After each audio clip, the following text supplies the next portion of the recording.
जब से San Diego comic cone में ये अनाउंस हुआ कि रॉबर्ट डाउनी जूनियर अब एमसीयू में डॉक्टर डूम की भूमिका निभा रहे हैं, तब से लोगों के मन में एक ही बड़ा सवाल है, आखिर उनकी कहानी होगी क्या? क्या वो सच में विक्टर वॉन डूम का किरदार निभा रहे हैं या फिर वो टोनी स्टार्क का कोई वेरिएंट है?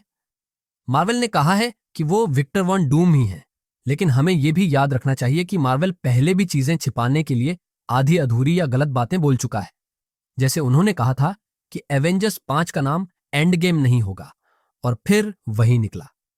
मार्वल जानबूझकर हमें गुमराह करता है ताकि अगली फिल्मों का सस्पेंस बना रहे, और ये चीज हमने फैंटास्टिक फोर फर्स्ट स्टेप्स के ट्रेलर में भी देखी। ट्रेलर में कुछ और, फिल्म में कुछ और।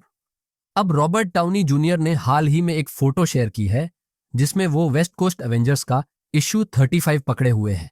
साथ में उनके टैबलेट पर चेंज ऑफ सीनरी गाना चल रहा है, जो उनके बेटे इंडो डाउनी का है। अब ये बड़ी बात हो सकती है क्योंकि उस कॉमिक इशू में डूम के बेटे की कहानी है और डाउनी उस गाने को चला रहे हैं जो उनके बेटे ने गाया है। शायद ये इशारा है कि एवेंजर्स डूम्सडे में पिता पुत्र वाली कहानी देखने को मिलेगी, या फिर ऐसा भी हो सकता है कि डूम अपनी कॉन्शियसनेस किसी और में ट्रांसफर कर देता है, शायद एक टोनी स्टार्क वेरिएंट में। कॉमिक में डूम को मरा हुआ माना जाता है, लेकिन वेस्ट कोस्ट एवेंजर्स को एक डूम मिलता है जो असल में उसका बेटा क्रिस्टोफ होता है। वो विक्टर का बायोलॉजिकल बेटा नहीं है, लेकिन उसके दिमाग में डूम की सारी यादें और सोच ट्रांसफर कर दी गई होती हैं। वो खुद को डूम मानता है। अब एमसीयू में भी ऐसा हो सकता है कि डूम टोनी स्टार्क के किसी वेरिएंट के शरीर में अपनी आत्मा ट्रांसफर कर ले, और मार्वल इस बात को आखिरी तक सीक्रेट रख सकता है, और इसका एक खास मकसद हो सकता है एमसीयू का रीसेट, जिसे केविन फाइगी ने कंफर्म किया है। अब जरा सोचिए, अगर असली विक्टर वॉन डूम अपना दिमाग टोनी स्टार्क के अंदर ट्रांसफर कर देता है तो रॉबर्ट डाउनी जूनियर वापस एमसीयू में आ सकते हैं एक नए रोल में। ये थोड़ा सा मल्टीवर्स ऑफ मैडनेस की तरह लगेगा, जहां ड्रीम वॉकिंग होता है, मतलब आप अपने ही किसी वेरिएंट के शरीर में जा सकते हो।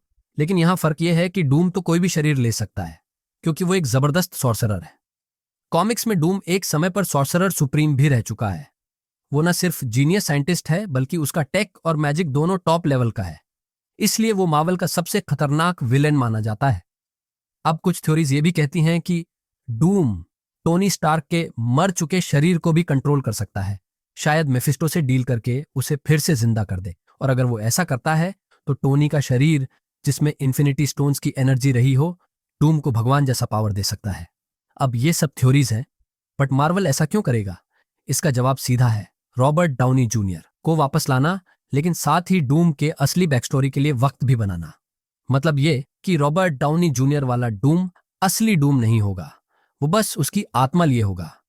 सीक्रेट वॉर्स के बाद एमसीयू रिसेट होगा और तब हमें असली डूम मिलेगा, शायद किसी और एक्टर के साथ। और तब मार्वल आराम से डूम की पूरी स्टोरी दिखा सकता है, उसका बचपन, लटवीरिया, उसके माँ बाप की मौत, मेफिस्टो से दुश्मनी, और कैसे उसने अपनी माँ को बचाने के लिए डिवाइस बनाई जो फट गई और उसका चेहरा खराब कर दिया। अब जहां तक पिता पुत्र वाली बात है, तो शायद एमसीयू में क्रिस्टोफ को नहीं दिखाया जाएगा, बल्कि ये कहानी रीड रिचर्ड्स और उसके बेटे फ्रैंकलिन रिचर्ड्स की हो सकती है। या फिर डूम फ्रैंकलिन को अपना बेटा समझकर इस्तेमाल करने की कोशिश करेगा। रॉबर्ट डाउनी जूनियर ने अपने बेटे का गाना उसी कॉमिक बुक के साथ पोस्ट किया जिसमें डूम का बेटा डूम बन जाता है। शायद वो हमें ये ही हिंट देना चाहते हैं। अब आप बताइए, आपको ये थ्योरी कैसी लगी? क्या आप चाहते हैं कि रॉबर्ट डाउनी जूनियर एक ऐसा डूम बने जो असली नहीं है, लेकिन जिसकी वजह से हमें असली डूम की एंट्री सीक्रेट वॉर्स के बाद मिल सके? अपने सोच के बारे में कमेंट में जरूर बताएं। वीडियो को लाइक करना और चैनल को सब्सक्राइब करना न भूलें, ताकि आप मार्वल की कोई लेटेस्ट अपडेट मिस न करें। और हमेशा की तरह देखने के लिए बहुत बहुत धन्यवाद।